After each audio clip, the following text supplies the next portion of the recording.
You want to start this one off? Sure. Kill it. We are back. This is another week of Beginner Photography Podcast. This week we're interviewing Elise Meader. I'm Callum Pinkney. This is Raymond Hatfield. And we are so stoked. This is a really cool interview with Elise. She's everything. She is a family photographer. She's a child photographer. She is a wedding photographer. She's a maternity photographer. She does it all. Probably also Superwoman. Probably also Superwoman. Yeah, that's absolutely right. After talking to her through this episode, a lot of things became very clear about her style of shooting, especially when it comes to kids. And it just got me excited to go out there and start shooting Charlie after we're done with this interview. Yeah. Before we get there, though, we should talk about what we did last week. We interviewed really cool Canadian Patrick Rojo. He has some awesome day to night photos. I hope you listen to that podcast. And if you haven't, you should stop this one, go back and listen to Patrick's and come back and then finish this one. Okay, don't stop, just listen. But you should listen to Patrick's interview. It was really great. Raymond, what have you been up to in the last week, man? Well, first, just trying to come down off that high of Patrick Rojo's podcast. Yeah. Seriously, if you listen to it, we got so much good information out of it. And I feel bad because I haven't been able to dedicate more time to helping him with his ideas and growing potentially what could be something wildly successful. So Callum, remind me to do that later. We definitely got to get on this and help that guy out. Notes. Awesome. But as far as that, busy. It's been a very busy week. It has. I got. You know what I got as per your recommendation, and I know that it's not the same one, but I finally got my first design tablet. Huh? Look at that! Whoa! Wacom. It's official. Yeah, I got the Intuos Draw or Photo. Yeah, I think that's similar to the one I got. I literally got it yesterday. I plugged it into the computer today. It started freaking out. There's a lot to learn about this thing. It's going to help, speed up my workflow and enable me to do a lot of things that I do a lot, like, the brush and the pen tool, and hopefully just speed that up. You know what I mean? You know what? Actually, it's really funny. I use a mouse still a little bit when I'm doing non-photo stuff, but when I'm going to do anything photo-related, it's on the Wacom. I found my workflow speeds up, but you know what I found to be the biggest advantage of this? No. I actually sit better. And as someone who naturally slouches, back, I'll sit way back and I'll be curled. I've been doing it since I was a kid. The Wacom forces me to sit up properly, and it alleviates a lot of back pain that I get and shoulder strain from editing for, hours at a time. And that sold it. After that, I did it for you have to dedicate time, but a solid 2 weeks. And I'm like, oh, wow, I actually don't sit with a slouch. Wow. That's crazy. That's definitely an added benefit that they should put on that box because everything else was so technical. Forces you to be ergonomically friendly. You know what you could do? You could be like me and make yourself a standing desk and not even have to worry about a chair in the first place. Hashtag shots fired. Shots fired. I'm just kidding. But, another super exciting thing that I got this week. I got this yesterday in the mail. It is Fuji's brand new flagship, the X Pro 2. There are so many crazy advancements that have come out in this camera. I've shot a dozen or so photos with it, and already I can tell the advancement over the XT1, but they're both very, very different cameras. This isn't going to be a review or anything, but when I held the XT1, which was my first interchangeable Fuji camera, holding it in my hands, it felt like I was holding the future. It was like, this camera is exactly what I've been waiting for. It just feels so futuristic and technologically advanced. And with the X Pro 2, I feel like it went the opposite direction. I literally feel like, oh, this is my great-grandpa's old film camera. Now I have to shoot with it. Even though everything that is inside is so much more technologically advanced than the XT1. It's really crazy how they can just bring this feel to just the outside of a camera, and just the excitement that I got from wanting to go out and shoot with it is just so exciting. I can't wait. I can't wait to really spend some time with this camera in my hands. That's crazy. I mean, I've heard some really good things so far about the X Pro 2. I've got some friends in Toronto who are already, screaming and raving about it. I'm still going to stick with my Nikons, but I'm pretty stoked for your excitement because I'm going to be waiting to see some shots. And speaking of the Fuji things, I've just not gotten the X100T yet. You can. Raymond's just giving me the disappointed dad eyes. It disappoints me. And I don't really have any good excuse, but I did spend some time. I actually went to the dentist this morning.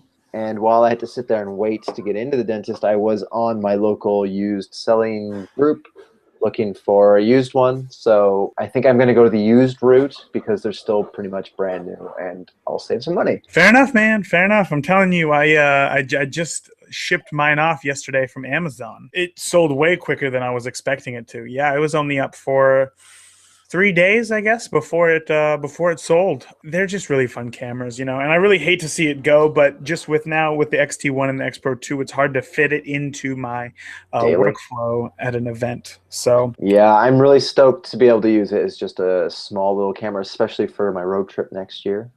It's going to be perfect for you. I'm super stoked. We should get on our interview. We have a really epic interview today. A child photographer. It's a pretty good mix right there. Pretty good combo. Yeah, the everyday lifestyle. It's just like our guest is just embodies. I don't even know how to describe it. Just embodies everything about being a photographer who captures the soul and heart of families. And we see that in her images. Callum, we have a pretty special announcement that I am so excited to announce. Callum and I have been working so hard on this for the past, what seems like months now, but it's really a monster. We really want to form more of a community with the Beginner Photography Podcast. We want you to feel more involved, and we want to be more a part of your life. We want to help you grow into the photographer that you want to be, regardless of what that photographer is or how you see them in your head. And the only way that we can guarantee that we do that is not only by you listening to this podcast, which we so appreciate so much. You're really the only reason why we keep doing this, because of how much we just want to help you and hope that we give you value into your life somehow. But we are starting a bi-weekly newsletter. And in this newsletter, that is going to be how you can keep up with everything new to us, as well as little secret bits of information that we might have to edit out of each episode. So if you want to learn more about the guests, you got to sign up for the newsletter. If you want to grow your photography, you got to sign up for the newsletter. If you want to be the next Ryan Brenizer, if you want to be the next Sam Hurd, if you want to be the next Callum Pinckney, the only way that you're going to be able to do that is by signing up to our newsletter. So head over to the beginnerphotographypodcast.com. We're going to have a link right at the top of the page where you can sign up, and you're going to start getting awesome content, because the first thing that we're going to send you is 5 tips to start taking better photos immediately. Like right now. Today, right this moment, whether it be of your dog, whether it be of Callum's dog, your child, my child, whoever it is, whatever it is, you're going to start taking better photos today. And that's what this is all about. That's what's going to happen. They're great tips. We hope you'll sign up for the newsletter, and we'll give that to you right away. And absolutely free. Absolutely free. We don't want your money. We will then continue to send you awesome information and tidbits from the podcast every other week. Every other week. That's it. We're not going to give it to you every day. We don't want to annoy you. Every other week, we'll have some awesome information and updates. And it'll also be the best way to get in contact with us, because if you have any questions, obviously you're going to be the most important to us since you're signing up for the newsletter, because we know that you're taking this seriously. And if you have any questions, you can just reply to the email and ask us right away, and we'd be more than happy to get right back to you. So again, head over to the beginnerphotographypodcast.com and sign up for our newsletter. So Raymond, what do you think? Should we just jump right into the interview? As always, let's do it. So much fun is about to go down. Today we have photographer Elise Meader talking with us today, and we're really excited to talk to her specifically about working with kids, which is something that a lot of new photographers want to do. It's a great free subject. They don't have to worry about paying them anything except for maybe a cookie here and there, and they're pretty easy to work with. So Elise, thank you so much for coming on the podcast. Thank you so much for having me. I'm so excited to be here. Awesome, awesome. So why don't you go ahead and give us a start of, I guess, for one, how you got started in photography, and then kind of lead into how you started working with kids. Yeah, definitely. I got started. I actually always liked to take pictures. I had like the Cool Pix camera when I was living in Hawaii, and I just shot everything, and the quality was terrible, but it was fun. And then I actually got my first DSLR for Mother's Day when my son was about 9 months or so. It was just because I really wanted to start taking, good pictures and learn a DSLR. So that was my beginning, and I shot auto for a while. And finally somebody was like, you should really mess around with manual. And I was like, that's a great idea. I should probably do that. So I did. I just started kind of reading here and there different, like beginner charts and all those fun things. And I just played, really. From then on out, it just became like something I did every single day. And I just kind of got better and better. And I started shooting, obviously, my own children first. And then it kind of it was a hobby that turned into photography business. And it was mainly, people that knew me would say, yeah, I'd love for you to take pictures of my kids. And then it kind of just evolved naturally. And I just love working with families and children. And I guess that's where, it all began, and that's where I ended up. Yeah. So cool. Is there, I guess you were talking about how, and this is the exact same way in my experience, maybe Raymond did the same way. When I first picked up my first technically DSLR, I shot an auto as well. I just picked it up and I was like, this A looks good, and I'll just, or I think actually, I don't even know anymore because I don't look at it. It's P. I think it's program mode on Nikon. Yes. Yep. Yeah, and so was there like an aha moment for you, like when you were trying to transition to manual? Like, did you ever have a moment where you're like, oh, it makes sense? So actually, one of my really good friends, who I still talk to quite often, she was the one who kind of got me into, all right, you need to switch to manual. We kind of went through back and forth, like just chatting about settings, and she'd be like, all right, yeah, go find, one of your kids' cars and just shoot it, and put it on this setting, or, put your ISO to this. And so we kind of just back and forth like that for a little bit. And then I was like, wow, I think I got it. So So she just actually time gave and me patience. the push. Exactly. She gave me the push, and, she was just very encouraging, don't stop trying, and it's going to suck for a little while, and then you get used to it. It's kind of with everything, though, right? I mean, once there's any sort of change, it's very hard to really welcome the change and try to figure out how you should be using whatever this new tool is. So not only were you trying to learn a completely new style of shooting photography, but you're also working with maybe not the most cooperative subjects. What is the hardest part that you found about working with kids?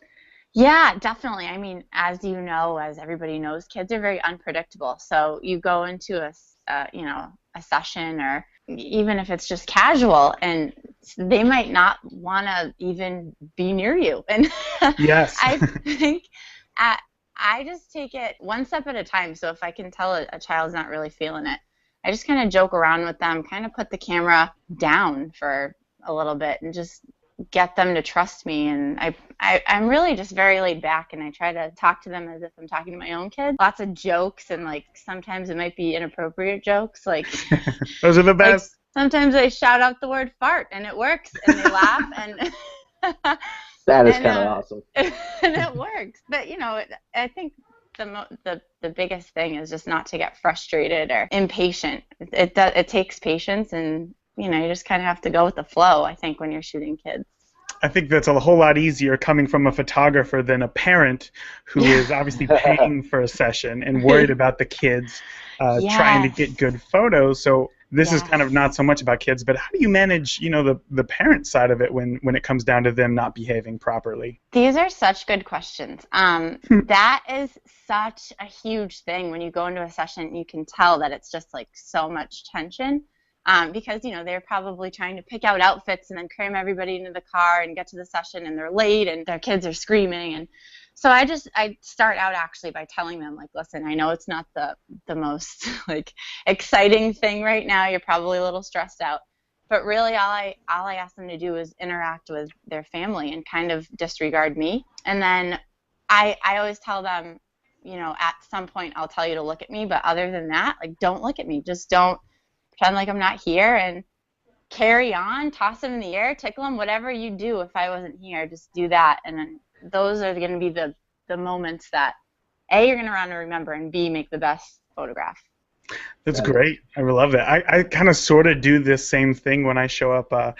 Primarily, Callum and I are just wedding photographers, so there's a ton of times, you know, when a couple shows up late to their engagement photos, whether it be, you know, for the same reason, maybe it's after work, they ran late, they had to pick out their clothes, there was traffic, you know, there's a whole host of reasons. But I find that whenever they're late, at first, when I first started getting into photography, it was very hard for me to get real emotions out of them because they were still tense. You know, the whole drive over, it was, oh my God, like we were supposed to be there 5 minutes ago, like let's hurry up. Oh my, now there's another car, and like what's going on right now? So by the time they show up, it's just, it's almost anger. Already bad emotions going through their head, right? Yeah, and that's the last thing that you want. So I figured out real quick that it's like, you know what? If anybody ever shows up, the second that they show up, I'm just going to be the most like cool, collected person, almost as if like, oh man, you guys weren't even supposed to be here for another 20 minutes. And I just tell them like, all right guys, you made it, right on. Like, Raymond's just a cool cucumber. Just beautiful day outside. Let's like enjoy that. That is so great. It's that you have to be that way. Yeah. And I think obviously, you know, you more so with children, with the parents, than it would be for us, you know, because at least we're trying to rationalize with adults who do understand, and it's like they know that they want the best out of these photos, whereas kids are just like, look, I was promised ice cream at the end of this, so I want to get this over as soon as possible. Right. But yeah, definitely. But most of the time, that's how it goes. Yeah, and I do some family stuff, you know, from past clients, or families are at weddings and they contact me later, but it's not, you know, a major part or even a minor part of my business or anything like that. But I find if I can get in there and just get everyone relaxed in the first 20 minutes, then I can start worrying about photographing. Right. And I don't do anything, I don't do superposed things with the families unless they specifically want one really nice photo. It's kind of more them playing together. Right. Right. And it's just, and I'm always amazed when I see family photographers, especially ones where they have to deal with kids between 4 and 9, where they've got like this self-conscious attitude sometimes, and they're like, "No, you can't tell me what to do." Right. And they're like, "Damn it, I can't." Yeah, you're right. It's super interesting to hear how you kind of play the cool, like unknown person to them, and they vibe with you. That's so neat. Yeah, I think like too, which is huge, is just getting down on their level, you know, and just kind of, I really like your dress, like, you know, just chatting with them, like non-photography related, you know, not like I'm going to take your picture today, just kind of, we're going to play and we're going to have fun today. And yeah, you're like becoming like a micro friend almost, like in that moment. Right. You know, and they're like instantly, and kids are like that, like it's all of a sudden they're just like best friends in the schoolyard. Right, exactly. Sounds like that's how you kind of get their trust to snap away. And I did notice that in your photographs that we were looking at, that it looks like you're down on their level a lot, or even lower. Yeah, no, definitely. I think, you get shots that you wouldn't otherwise when you're down on their level, and B, I don't know, they just connect with you more when you're looking right at them and chatting with them. And I don't know if parents like this, but I'm always touching the kids too, like little jabs, like trying to get laughs, and they seem to really like it. So boxing gloves show up, just right hooks the kid. That note doesn't happen, I'm sure.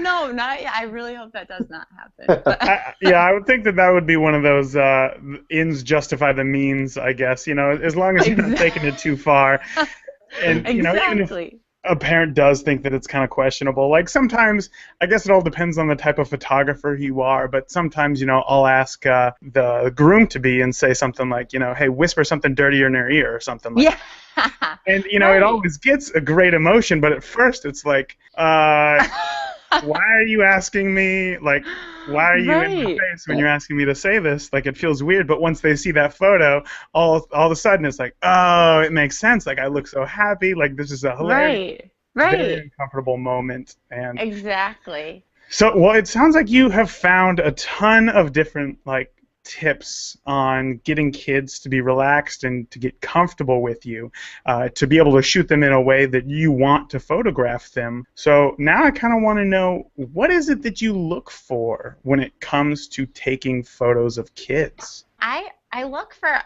first emotion, whether they're snuggling with their parents and they're super mellow, or they're running around like screaming, laughing, or even if they're just like sitting there playing with rocks, like just any type of little emotion. And I'll just look for little detail shots, and I love movement, so if I can get them moving around, and wind through girls' hair is like my favorite thing ever. So when they're moving around, I try not to worry about focus too much, because I find that if I'm just shooting, for emotion and detail, a lot of times the out of focus or kind of blurred creative shots are my favorite ones. So I try not to stress out about that. And yeah, those are the main things, like movement, emotion. So you're talking a little bit about, not being too critical about focus, and we get this every week, and I'm usually the one to come up and pose the question. So, I mean, we've got to ask, like, what gear are you shooting on? Like, people Yeah. want to know that stuff. Oh, yeah, absolutely. So I shoot with a Nikon D750. Yes, another Nikon. Yeah. Yes, I'm dancing. I Suddenly know. we're starting to get more Nikon shooters than Canon and Fuji shooters. Oh, really? I got to start screening these guests before I bring them on. Oh, dear. Yeah, no, and like absolutely, it's not like I'm biased. I just started with a Nikon, and that's just where I have been, and I love it. And I actually, So I might even have to message you later, because I've been, looking up the 24 for a while, to match my 35. So yes, no, absolutely message me. like even It's this, the okay, best. so like you sent us some photos, and like, if we're gonna plug these in the blog post, but like there's that one picture, there's a little girl, she's got some flowers in her hand. That one was the 35. Yeah. So I was like, Yeah. I can, like, just the grain gradation and stuff off that. I was like, that looks a lot like mine. Yeah. And I am a huge fan. I really would like to get the 50. I had the Nikon 50 for a while, but I just am a wide shooter. Yeah. I just dig the wide angle. So I don't know. I've been partial to the 24, and I love the 35, and that's kind of where I just stayed. That's range. I think one thing that I've noticed through looking at your photos, whether it be on Instagram or your Facebook page, is that I guess now that you bring it up, I don't shoot a lot of children or families, because I guess kids just don't really connect with me, and it's like once I don't get that connection, then it's like I'm just done with you. So I can't really get good photos of kids unless it's my own, and then even then it's for every 1,000 photos, I might get one that's like half in focus and reasonable to post on Facebook. Right. But again, looking at your photos, it's kind of become clear to me with shooting so wide that you really get such a great sense of not only their environment, but almost like they're in a completely different world. Like everything is just so wonderful to them. Does that make sense? Am I just going kind of crazy here? No, that first of all is the nicest thing. Thank you so much. And no, yeah, I feel like I try to capture like a story in my photos. So, the wide angle really does that for me. And instead of doing, tons of portraits and getting really up there, which I love as well, I find myself backing up more, and which is really funny, because when I started out, one of my biggest, constructive criticism from other photographers was to take a step back. Like, you don't need to be so close. And I started with the 50, the 51.4, and I loved it. But I started taking a step back, but I still found, once I kind of fine-tuned, what I was doing, that I needed to be wider. So that's when I got the 35, and then fell in love with that. And then I just can't say enough Just good gonna things about the keep 24. going wider. You're just all of a sudden you're gonna have like the 7. I'm gonna have like It's gonna be the like 3. Yeah. just gonna be complete circles. Exactly. Yeah, I'm not. Don't put it past me. It might happen.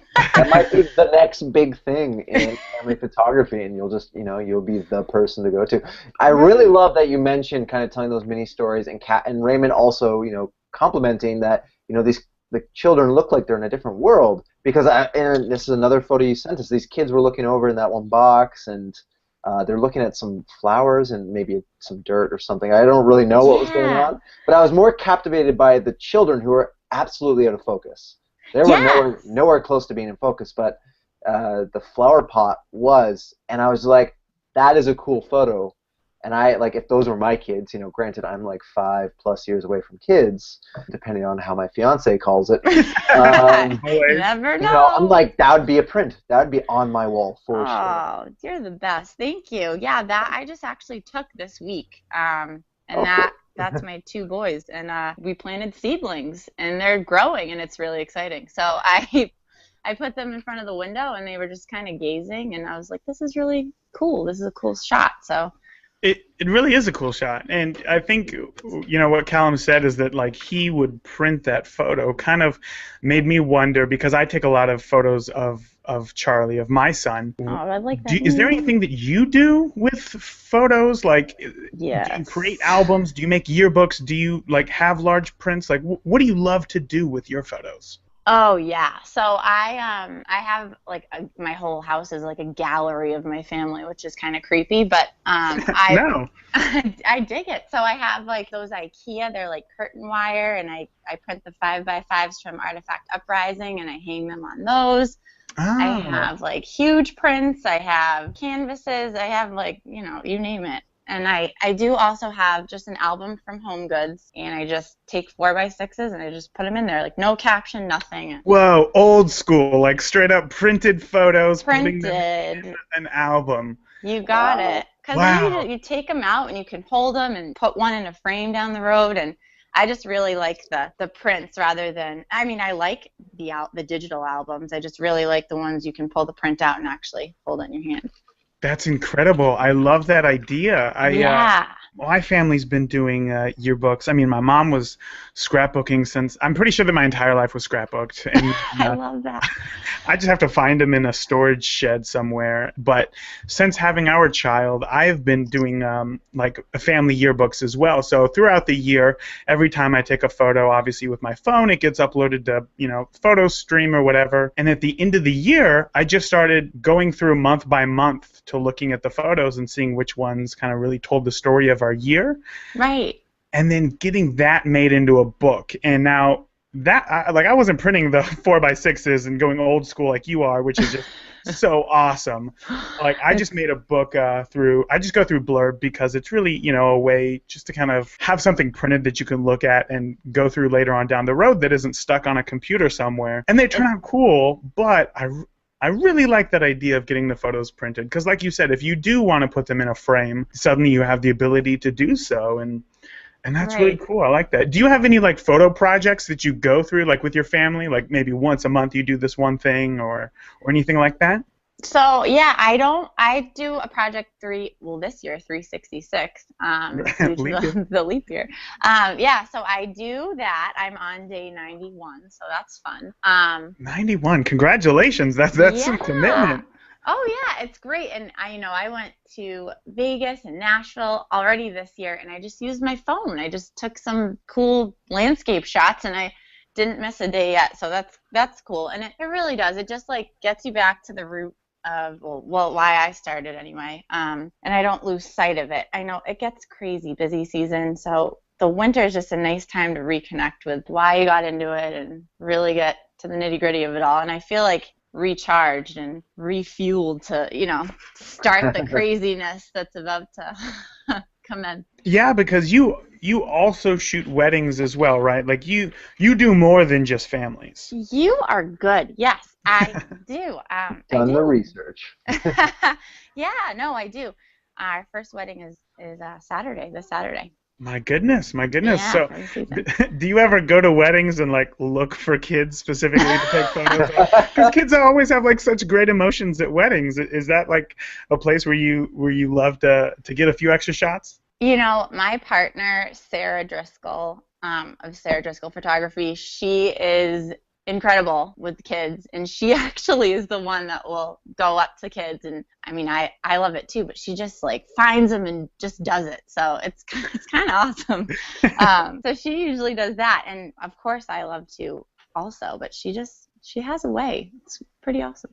That's funny. That's Yeah. awesome. That's awesome. So now that you're shooting weddings, how did that evolution start from going to kids, moving on to weddings? Yeah, so I have obviously done kids, love newborn, like lifestyle newborn. And then I think I did, leading up to that, some maternity, and I was like, oh, wow, shooting adults is pretty cool. They listen. This is great.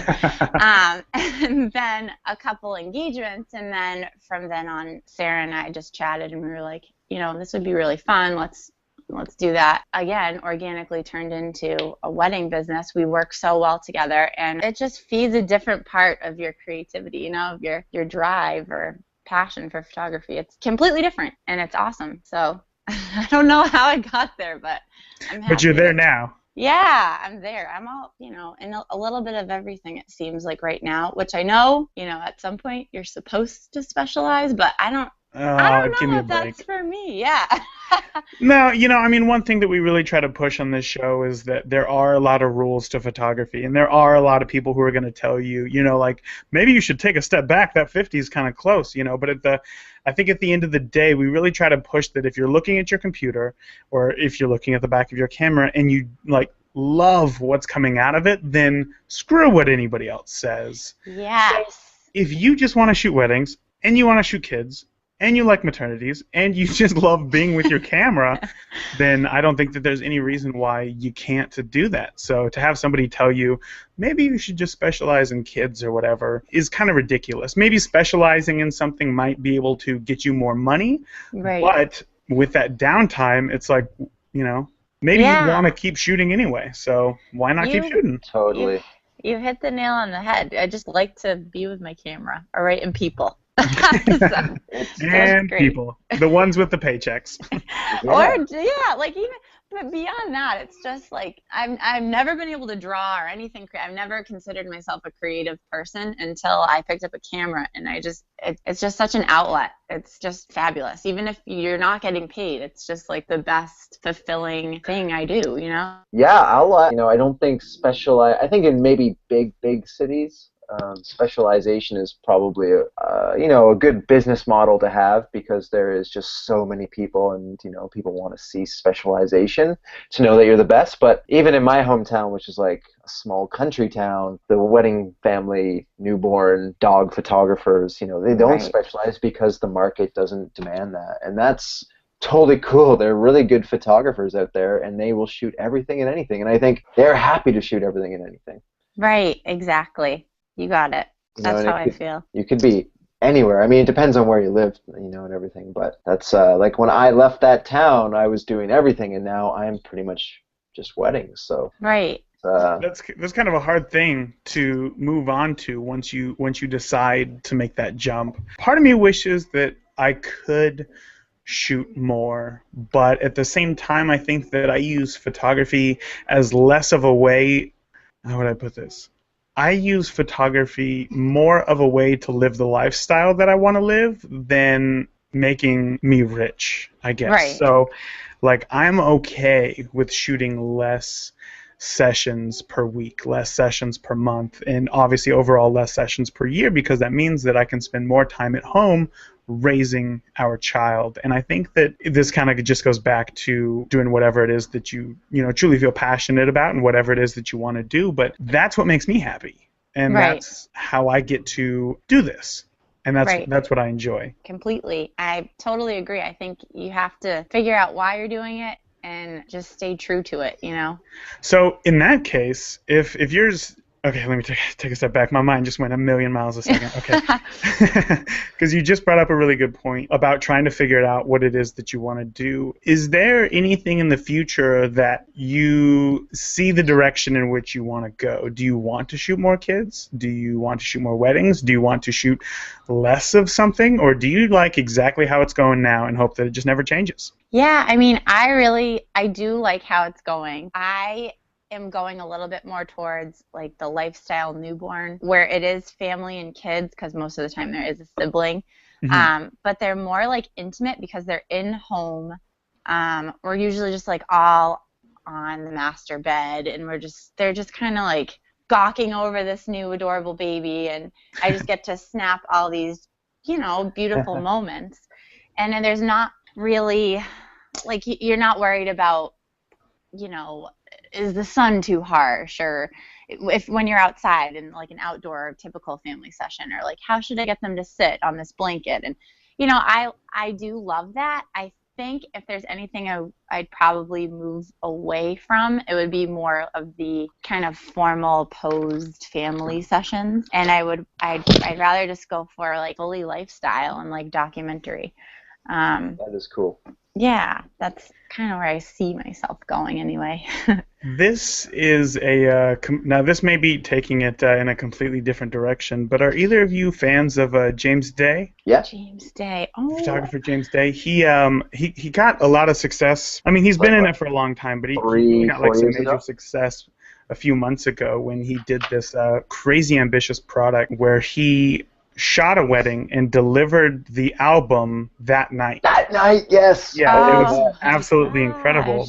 But that's crazy.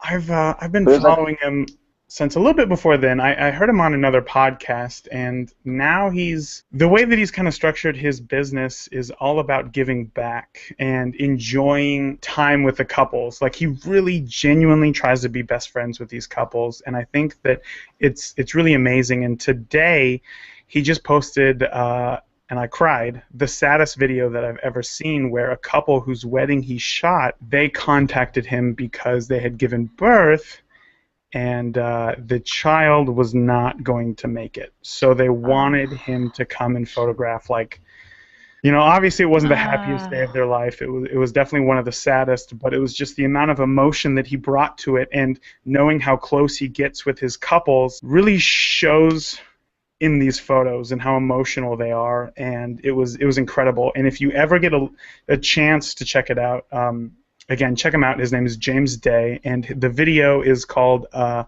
think it's called...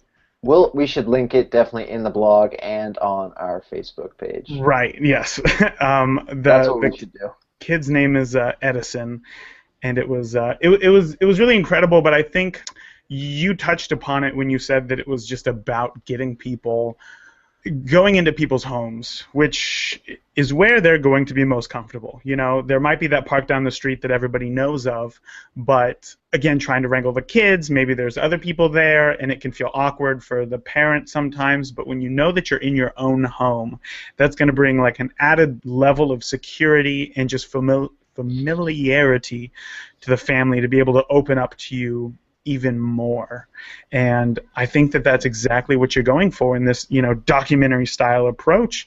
First of all, I have to say that I can't wait to look at James Day. That I just had chills all over my body. That's so touching, and I can't wait to check that out. Thank you for sharing that. Yeah, it was just that, bringing that documentary style to the feel of kids is really, I think, what suits them best. When you tell a kid to look in one direction and, like you said, pose them, it's sort of fake. Right. And it's not really true to who they are as children. And I really like that you have noticed that, and that you are trying to get better photos of kids through putting them in an environment where they are most comfortable, or just through their everyday life. And like I said, it's really showing through in your photos, and it's awesome. I really love it. I really appreciate that. Thank you so much. Yeah, no, that's all I'm trying to do, is just capture the real moment. It's not for everybody, which I think a lot of people do. They like the posed and studio type thing, and that's cool. It's not where I'm going. Yeah, that's all. I think that's so, and that's the mark of a true artist is just, sticking true to exactly the kind of work that you want to be doing and putting it there. If you're doing it and you're doing it to the top of your game, people will find you eventually. Right. Sometimes it takes a while, but whatever.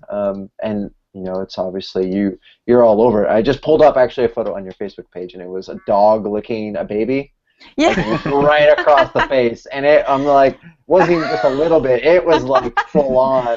Yes, grade 7 that's sloppy sort of thing. It was awesome. That's like honestly one of my favorite photos. The good thing about it too is the parents said that it's like so them. Like that happens like daily. Oh, that's the best. That's perfect. Yeah, so I was like, well, that's good. Now you got it. That is, It was man. super cute. Anyone listening to our podcast right now has to get onto Elise's page and go find that picture. I think I just scrolled down a little bit, find it. We're going to have to get that photo from you and put it in the show notes so everybody can see it as well. I actually should have I just didn't think about putting it in. Yeah, I can definitely email that. It is one of my favorites. I'm obsessed with dogs too, so So is Callum. That's perfect. Yeah. That's so great. I love it. And I try to get that in there too. Like any session at home, or I do get a lot of questions like, hey, do you mind if I bring my animal? Of course. Like a lot of times it is distracting, but we work through it and they're part of the family too. So then I guess that kind of brings me into a question that I'm wondering, because like I said, I don't really shoot kids or anything like that. When you show up to a family's house, how do you start the session? Where do you guide it? How do you tell the kids like, hey, I'm going to start taking your pictures?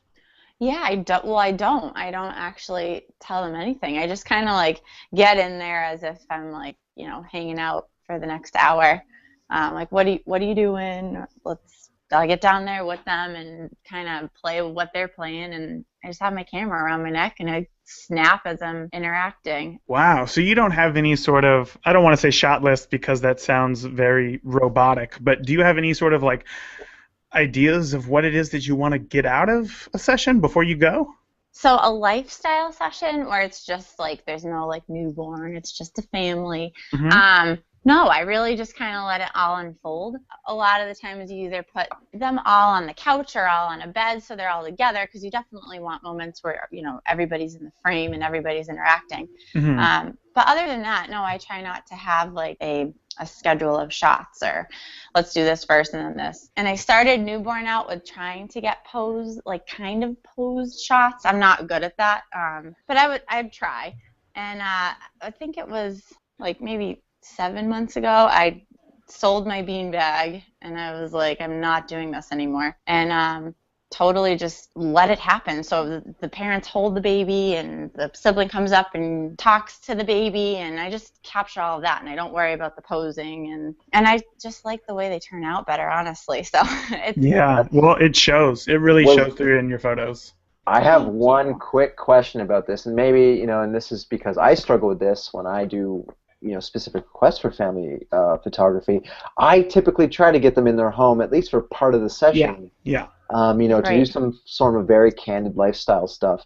And anytime I pose it, maybe it's just the way I'm communicating it, they're like, no, you can't come 50 yards from our house because it's a nuclear firebomb. We haven't done laundry in 2 weeks, and it's The one time I'll get them to do it, it blows my mind, and they love it, and they're like, "Oh, we're so glad we came in to do this." Right. But I never it's maybe I just got to make it the expectation that it happens. Yeah. How do you tell your family? That's my question. Hey, I'm going to be showing up in your house. Yeah. I mean, honestly, I tell them that usually I say, is your house normally, chaos? Like, is there usually things everywhere, or are you super anal and do you have it clean all the time? If that's the case, then by all means clean it. If that's not the case, then leave it as is, because you have little children. Obviously, your life is chaos. This is what your life looks like when you have little children. And I feel like all of the clutter and the chaos just adds to the story. And I just kind of work with it, and I'm like, please don't worry about it. Like you're thinking about it way more than I would have ever thought about it.